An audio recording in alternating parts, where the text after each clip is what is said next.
Good morning guys. So niata karon diri sa Lumbia National High School. Siya ang pinaka main gate sa gawas, then diya ang guardhouse sa gilid. Ayan. Guys, mag-attend ay tuod taog General PTA meeting. Mrs. Macy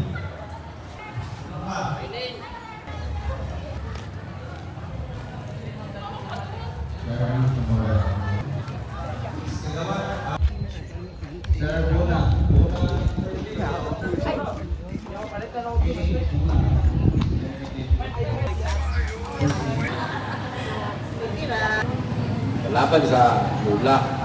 The rating report for building number 3, room number 2. For grade 9, report for building 7, room 7, room number 7. For grade 10 of 9, building number 2, room 1. Building number 2, room 1. For Alice grade. Again, for open high school learners. Kining eskwelahan, natukod kini tungod kaninyo. Tungod sa mga katawan. There's no such sa Lumbia. Itukod ni siya tungod kay nay mga katawan sa Lumbia. So di modo, tungod sa mga katawan, adunay tulunghan. Tuwa dito, nag-utaw-utaw sa kahanginan, mao kanang timaylan nga naapagyapon ni sweldo madawat. Maglampi. Ako, ka-principal, si Mr. Alfredo Sitongco Jr. And now, to present to us our teachers, I would like to call in the master teacher of Lumbia National High School and our assistant to the principal, Miss Araceli B. Melieza and Ma'am Melanie M. Lopez. Please give them a round of applause.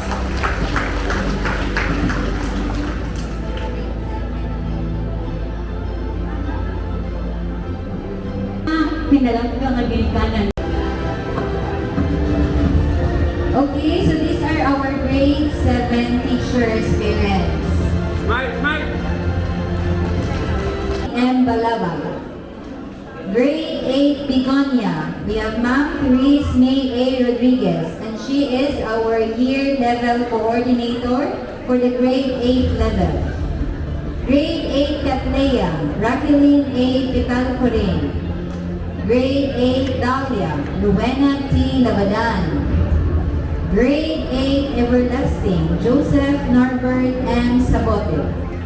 Grade 8 Fuchsia, Shaza Carla 8 Gardenia, Karel A. Dakila.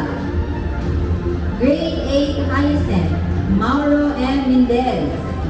Grade 8 Iris, Mary Joy A. Dalura. Grade 8 Jasmine, Algie Mera U. Uba. Grade 8 Kali, Maria Hazel A. Ante. Grade 8 Lily, Maria Teresa T. Coquilla. Grade 8 Marigold, Yvonne C. Pandan. And Grade 8 Nemesha Jane May A. Idales. We also have Ma'am Fremeline Juliet C. Rubignol, our Grade 8 Science teacher. We also have Ma'am Catherine May M. Garcia, our Grade 8 ESP teacher. Mr. Jecker L. Bucos, Grade 8 MAPE teacher. And we have Ma'am Rizaljen T. Pael, our Grade 8 Science teachers.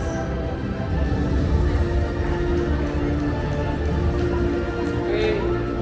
Simas Marias. Everybody, right over left. Right over left. Face front, face front. Sige sir, hindi mo kasabot kung sa'yo right over left. Okay, smile. Okay. Thank you, sir. She is new in the school. Right foot forward.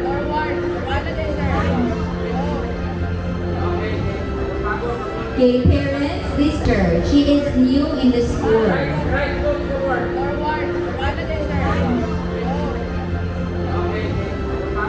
Okay, parents, these are our grade 9 teachers of Lumbia National High School.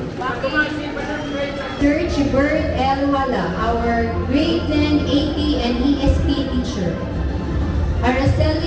Villesa, our master teacher, at the same time our English teacher. Edwin G. Pabolita, our AP teacher. Emmy Grace Filipino Reyes, our grade 10 science teacher. Emmy Grace is our English teacher. Okay, so these are parents, these are our grade 10 teachers of Nubia National High School. Mrs. Luz Biminda B. Ragma, Mrs. Marie Mahogany B. Dalman, and Mr. Reynaldo B. Coliera. We also have Ma'am Sheila Marie H. Hefes, Miss Mary Grace Panes, Mr. Vic Rotel B. Panolin, Miss Jane B. Quirol, and Mr. Aladdin B. Ranas. Mr. Vic and Mr. Ranas is new in the school. Ma'am Farhana P. Bilangata, Alimampar. And we have our grade 11 jail male dormitory advisor. We have Ma'am Roxanne Jean Abakani. So we already have 8 teachers. Anak ko din sa grade 12, si Ma'am Sheila Marie Hefes. I-introduce na ko siya appeal sa senior high. Pero siya ang advisor sa grade 12J.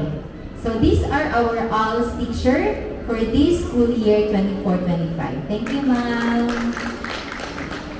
Okay, that's all. Hopefully, nakita na ninyo ang mga teachers na. And that's the end of my, here, sa microphone. So thank you and God bless us all. Okay, thank you so much, Ma'am Lani. And now, to give us the report for our GPTA details that needs to be, you should know, we have our very own and very active GPTA President, Mr. Alan C. Tamayo. Please give him a round of applause.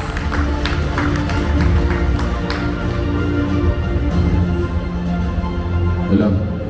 Okay, mayong buntag sa kanan. Sa akong pagyugbo, pagtahod ni Sir Tugno o sa mga teachers, parents, mayong buntag na kanan. So, dako na kong kalipay sa duha ka tuig nga naglingkod ko as PTA President. Dako na kong Okay, so we have the cut-off entry time, which is 7:30 a.m. for the morning session classes and 1 p.m. for afternoon session classes, where the main gate will be closed, not allowing any more late-comer students beyond 7:30 and 1 p.m. to enter the campus. Okay, so our first resolution is nagkuhan siya sa mga LGBTQ nga mag-ani sila sa eskwelahan to still wear formally their clothes, di walay cross-dressing, and then ang ilang buhok kung taas ang ilahang buhok kay you allowed man your child to be like that. So, amo na siya nirespeto, pero pag abot po sa eskwelahan, nakabandol na ilang buhok. Dahil ang ilang hairpins, dili colored, dili po siya clam.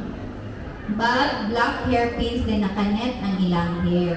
So, among gibuhatan ni siya og resolution para magkasinabot ta o kami po mga maestra inyuming matabangan.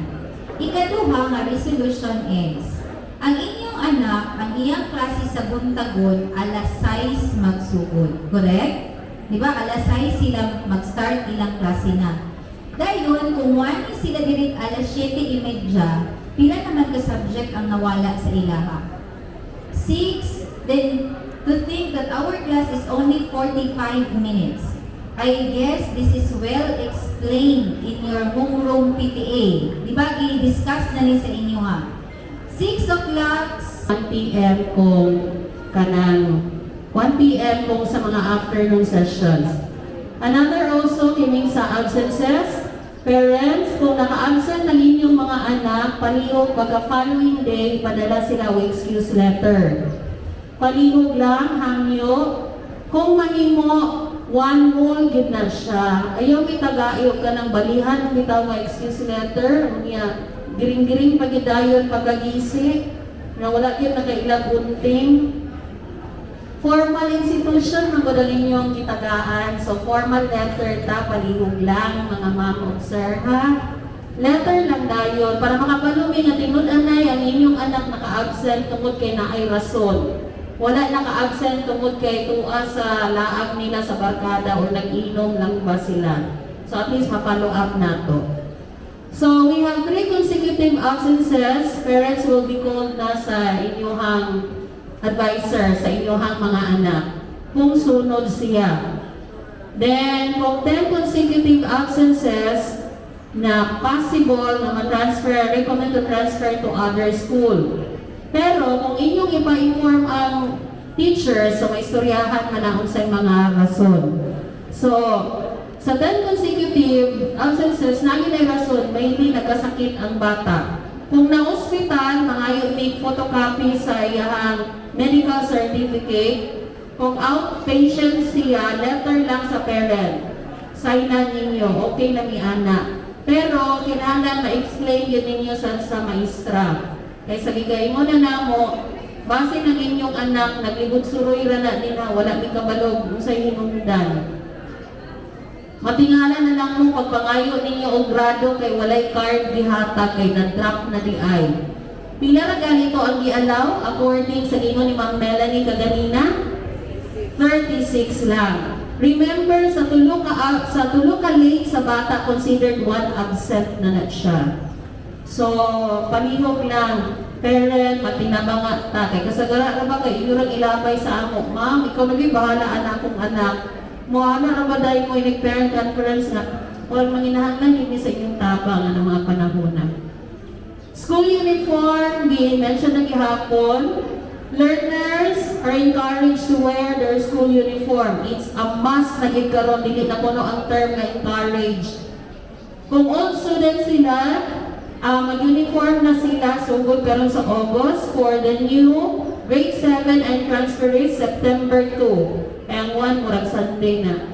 September 2 magsugod na sa gihapon ang iingon nga naalay letter gikan sa sastre. Plus inyo na yung letter, ibutang dito kanus up posible nga maka-uniform ang inyong mga anak. Kung managay taan na istorya, dili na mo maglali sa guard dayon na anak. So, tungod kay mag-uniform naman o tungod kay mga high school na sagyod sila, palihog, inikanan, ayaw na imatya nila sa inyong mga anak, inigaan sa eskwelahan para smart sa that town, para kagalang-galang estudyante yun sila ba? Dili lang bitaw nga sambay lang sila ng taon dias kadaplinan. So mamahi mo, magsapatos na gid sila. Anyway, wala man minang inahanglan og pahalong nga sapatos. Kunya na naman ta karoy kuan Lumbia Market. So gi-plugging na anay mga makaya ra nga mga sapatos din ha. Basta kay makasapatos lang ang mga bata. So ang atong wash day is Wednesday. So expected ang mga bata maka-uniform Monday, Tuesday, Thursday, Friday. Kung Wednesday, na ay appropriate civilian attire. So not allowed to wear inside the campus, kani. O bawal yun ang mga naka-spaghetti, naka-backless, kana sila, bawal na sila. Ito suko-suko na nila ang mga ilog, suko-suko ra ba dayon. Unya sila mismo, wala man na sila. Di ba? Kung ikaw mismo, imuhang itagaan o importansya imong kaugalingon, na dili ka gusto nga baskuson ka sa ubang tao, is ito ay imong kaugalingon. Di ba? Sleeveless and crop top, kay maglibog magkukuha yung mga estudyante nga magkapamalit og sinina nga kulang sa length. Mura ba no ay mahal, no? O pagkita-kita na yung pusod, wala ka ba'y amo, sa yung pusod. Good, so taguin na lang sana yung pusod para imo raman na. Ayaw sa ipakita diri sa eskwelahan, kaya again, ang eskwelahan is a formal institution, dili siya malls. Of course, dili pwede. Ang yung sa mga ginikanan, kung wali mo sa eskwelahan, ayun ako na naka-shorts. Okay lang ka lang sa mga cargo, sa parents, cargo shorts, kung magsunod mo diri sa eskwelahan. Pero ang learners, dili ha, long pants sila. Long pants. Bahalang pa na inyong mga pajama, naka-self pa na din na ang mga learners, bawal yun sila. Ba't parents? dili pwede mag-anhi dire.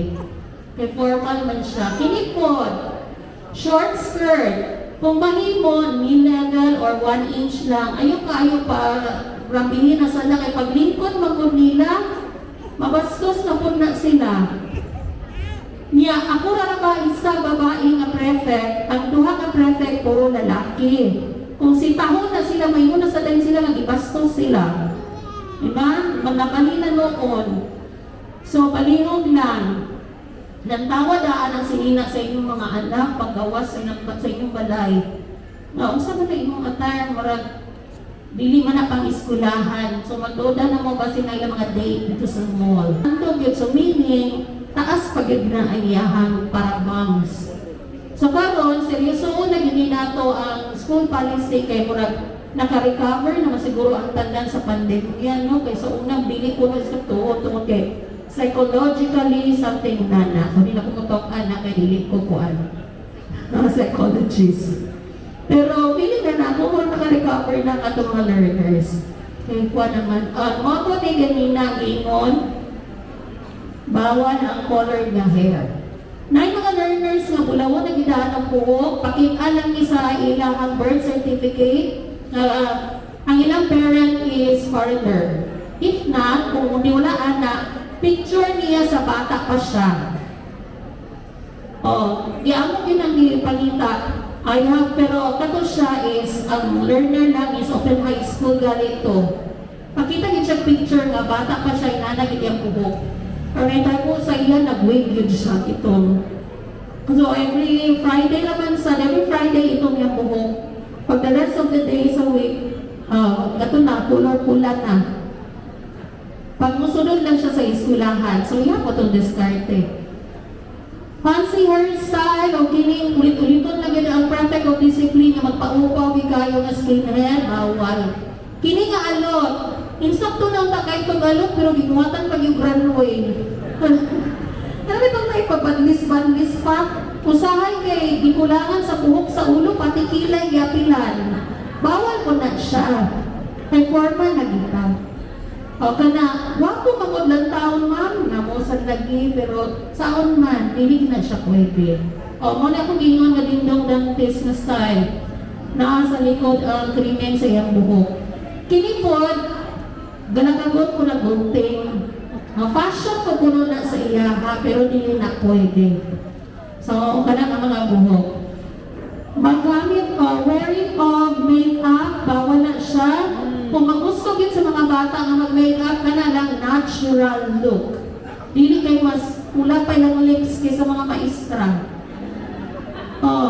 Malimog sa kang gilapang ka, mas ginikanan o dili kay mas pula pa sa naglang cheek. Diba? So, kanang mga tarong-tarungon na siguro nato sa makeup. Bawal na siya heavy makeup. Before of earrings, sa mga lalaki, bawal. Sa mga babae, bawal na. Pero isa na dadalunggan, dapat lang, okay na. Kanang kung sobra kang madagpo ng mga karinis, bawal po na feeling party-party lang ang peg. Hindi pwede. So, mag-wear sa mga kalo, bawal lang siya, feeling niya nga nasa sa dagat. Nasubra na sa kayo, ang mga naka-hoodie, naka-bull cap. Pero pag-awas na nila, pwede na siya. Pero dili, dapat ma-identify maguna mo kung kinsa ang isulod. Estudyante ba or dili. Nakabini, visor, and bandana. Bawal na siya, especially sulod sa classroom.